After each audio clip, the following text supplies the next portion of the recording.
Hello and welcome to a little bit of Market Watch, I guess. It's just some things I think you maybe should be looking at for the next set, being Vendetta. Of course, I'm gonna be not talking about any of this of the leaks, right? Because that would be bad. Um, and also, I don't want you to buy things for a deck that doesn't exist, thinking of cards that aren't real. So there's that. So yeah, take everything I say with a little grain of salt, all right? Because I'm not, a financial advisor, but you should, just some things that are running through my mind that I think maybe could help you not pay exorbitant amounts for cards later down the line, because that sucks. I hate when you get price gouged instead of playing the things that you like. But anyways, from what we know already through like public allowed vehicles and releases, what is public knowledge is that we're gonna have some legends of different domains from what we've had. So, red green I believe was confirmed, and I believe purple yellow was confirmed. Purple yellow I'm not entirely sure on actually, and I can't remember where I got that information. And I'm trying to dodge the leaks like a minefield. So at this point, I'm not really sure what's real and what's fake anymore. But I believe those two combos were announced. I don't know about blue orange. I can't remember off the top of my head. It is entirely possible, so I did include it last. But yeah, so from what we know, these are some cards that have been released already. So Jace, uh, his card is whenever he becomes ready, you choose one of the tags, either Assault 2, Deflect 2, or Ganking. Um, Obviously, pretty dang cool for Orange because it has access to First Mate and other ways of readying things. So, that'll be cool.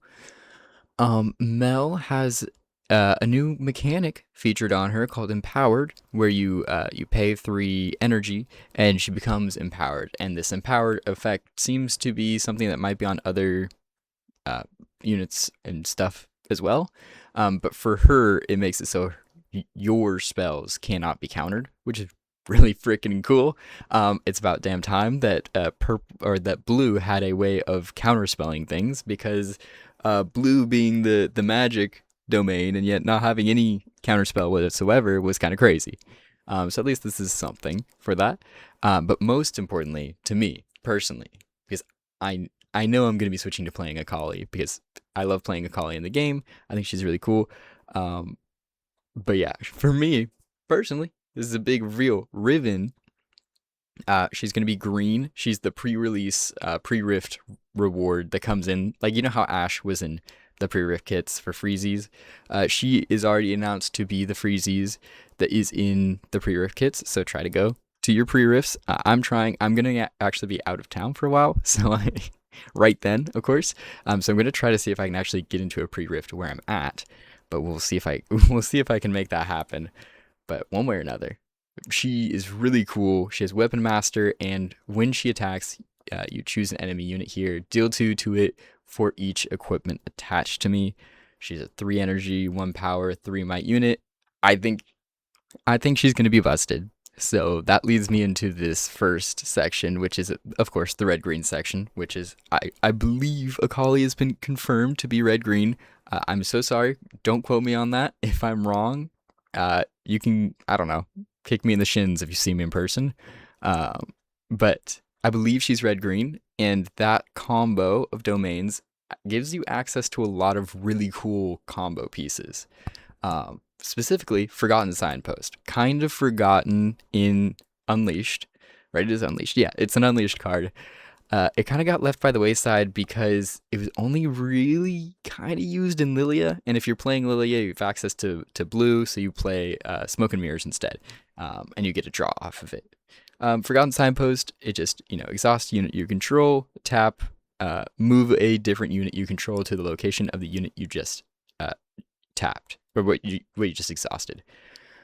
Notably, it's action speed. So you can move a Riven with you can move a Riven in, do the damage because she becomes an attacker, and that happens before the showdown like truly begins. It's that movement trigger is something that for when you played Raven Bloom Conservatory, you get it. Like as soon as that movement begins, the attacker thing is given, so the damage is sent.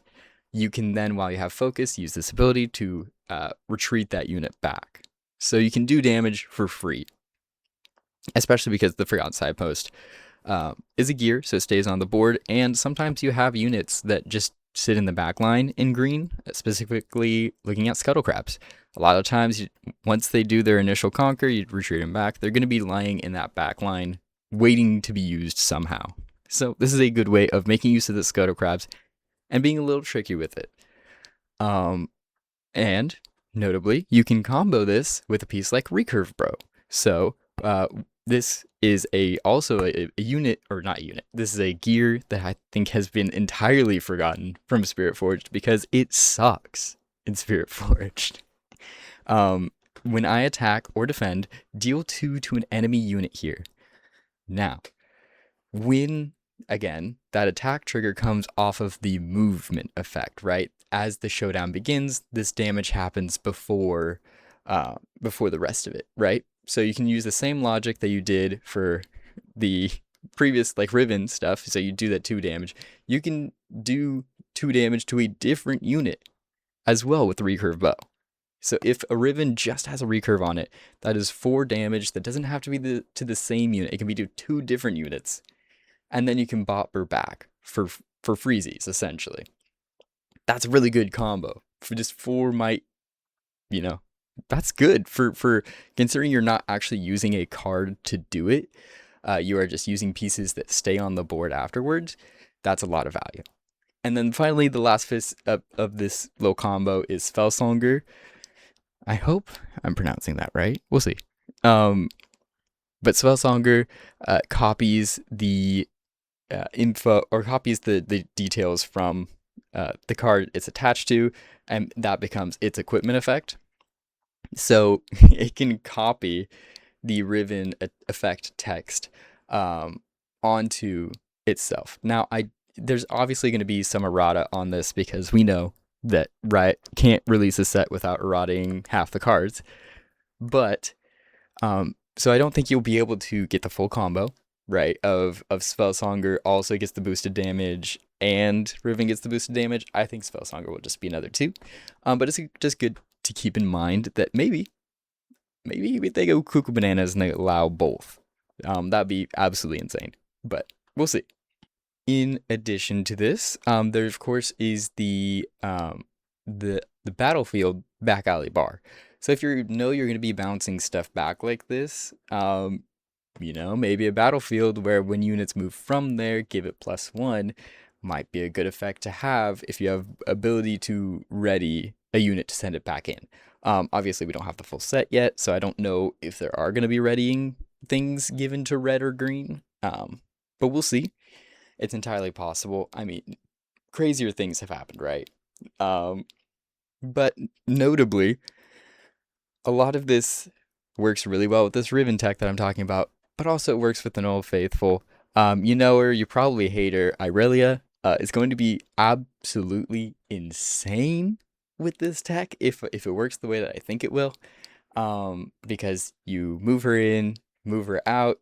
On the mover out, you get +1 because you chose her, and then you get +1 for Battle Alley Bar, and then you get +1 because you chose her from the buff, and then you just, it's gonna be nuts, especially because red green, you obviously have access to stuff like Cleave, so that's a 1 energy pump that chooses Irelia, so keep that in mind. Surely that'll be balanced, right? Next up, we have yellow purple. I think yellow purple is going to be disgusting. I don't know which legends associated with yellow purple, or even if it's in the set, but I think if it is, it'll be absolutely cuckoo bananas, and everybody will hate it because purple is the best color in the game. And order, now people are saying order is the second best, or not, if not the best. It seems like yellow players are beefing with purple players beefing with yellow players. It's a whole thing, at least so it seems. But put them together, and you have what might be the most unstoppable and atrocious combinations of cards in the game. Because, and I don't know why you would need this combo, but I have a sneaking suspicion that having a bunch of units is good. Historically, in games that involve units, having a lot of units is pretty damn good. And purple yellow has access to Eye of the Herald. You slap Eye of the Herald on any dang unit in the game, doesn't matter who. Um, you then play Rally the Troops, right? So every unit that you summon or that you play this turn gets a buff, and you draw one. Cool. We don't really need the draw. What we do like is every time that unit moves with Eye of the Herald, they're gonna put out a 2 might unit. Now combo that with purple, and you've got Ride the Wind, which will move a unit. So your unit moves once, right? Now it's exhausted. Moves twice. Okay, so now you've activated Eye of the Herald twice. That's cool. But then it readies. So you can move it a third time, which is crazy. So you can move a move unit in, move it back, move it in again, and what's this? You can use the siren to move it back. So you've moved 4 times in one turn, and provided nothing goes wrong, which of course there's going to be disruption. Of course things are going to happen. This is a card game. There's a lot of interaction, but if nothing changes, you have used 2 energy, 1 power to summon 8 might onto the field for free. And some of that might is spread out, of course. Because doing that, it'd be you have 4 might stuck on the battlefield plus whatever unit you're using as the convoy, as the emissary of the recruits. But that's just good. Like, if you can combo this with more pieces that involve movement, which I'm sure there's more that I'm forgetting off the top of my head, that's just good. And then you can Cold the Weak and just kill one of your measly units, and what are they gonna do about that, right? Or you Cold the Weak, and you can fizz, right? And you can fizz a Cold the Weak again, which is messed up. That's just messed up. Fizz and anyways. But all these extra units go to buff units like Seraphine, which Seraphine isn't coming out until Radiance. However, I have a sneaking suspicion that maybe something else might benefit in this way. Or there are other units in the game that already say I get +1 per every unit type of this. I'm sure there's going to be another one. So, I don't know. Keep that in mind. Also, Renata Glask. I believe her text is tokens enter ready. So that includes those recruits. So if you happen to have one on the field, you can recruit them all back home nice and safe. I don't know. Keep that in mind. Ponder that orb. But also speaking of this yellow-purple combo, we have truly what is disgusting, which is the use of Abandon is going to be entirely different. I am predicting a huge spike in the Abandon stonks because we all know yellow spells are kind of costly, but they're really freaking good. Removal is pretty good. Typically, in every card game, removal is good. So if you were to, let's say, Cold the Weak, right, and they have some counterplay, they have a Defy in hand, great. You can abandon, instead of abandoning the Defy so they can use it next turn, you abandon your own Cold the Weak. So their Defy defies nothing because you've countered your own spell. Their Defy goes to the trash, you Cold the Weak right after. There you go. Sick. That's kind of filthy. This also works with stuff like salvage, they defy the salvage, baba boom, you've got your own salvage back, you can play it again. What are the odds they have 2 defies in hand?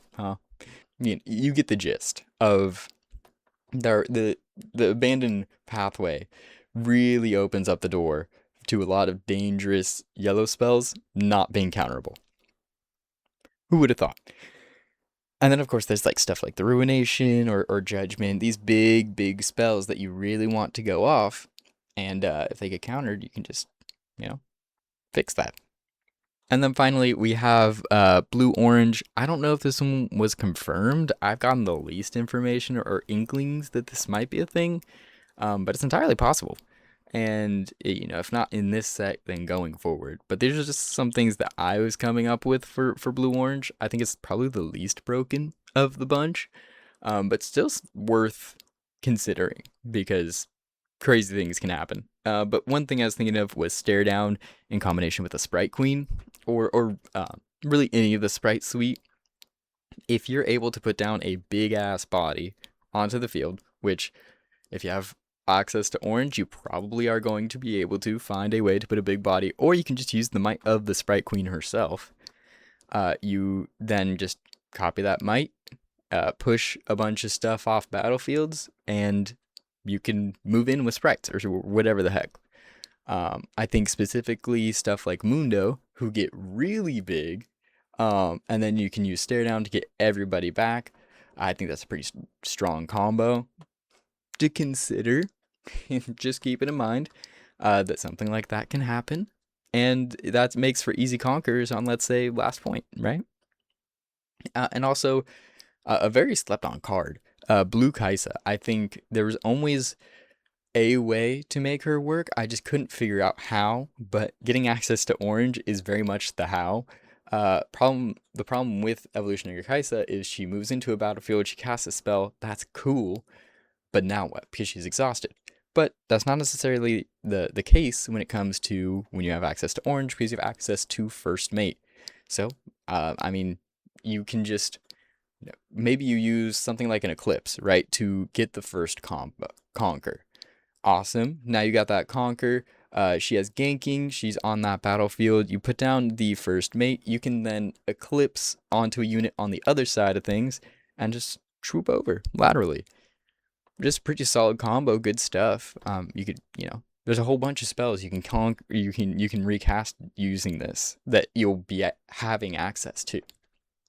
I even the one of the most expensive things you could do is play the Kaisa, give her a punch first, scooch her in, play another punch first. You have to pay all 4 power, but you give her plus 10 might, and that's really hard to deal with, especially because it's undefiable, right?